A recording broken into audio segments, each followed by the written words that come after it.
గుణం ఉండి చెడు అలవాట్లు లేకుండా ఉండి వాళ్ళు ఉన్నంతలా మన 10 రూపాయలు ఉంటే రూపాయి ఖర్చు పెట్టుకుని 10 రూపాయలు 9 రూపాయలు కాపాడుకునేది అదొకటి కావాలి. ఎంత పేదోళ్ళైనా మంచితనంతో మంచి ఆలోచనతో ఉంటే కంపల్సరీ పైకి వస్తారనేది నేను ఖచ్చితంగా అది నమ్ముతాను. మాది కూడా మే 2కి కంప్లీట్ అయిన 40 years.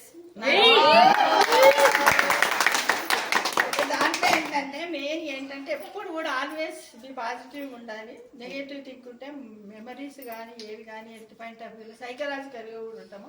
సంసారం అంటే బండికి 2 చక్రాలలాగా భార్యాభర్తలను అడ్జస్ట్ చేసుకుంటూ ఖచ్చితంగా అలా ఉండాలి. ఇప్పుడు నేటి యువతకు మేము ఇచ్చే పిలుపు ఏంటంటే అడ్జస్ట్మెంట్ అనేది ఆల్వేస్ ఉండాలి. పాజిటివ్ థింకింగ్ వేలో ఉన్నప్పుడే హ్యాపీగా ఉండగలుగుతారు. డబ్బు ధనం అనేది కాదు, ప్రేమని రాగాలకు అతీతంగా ఉండాలి. ఈ విధంగా అందరికి కూడా తెలిసిన వాళ్ళకి అందరికి కూడా మా సందర్భంగా హ్యాపీ మ్యారీడ్ లైఫ్ అని చెప్తున్నారు.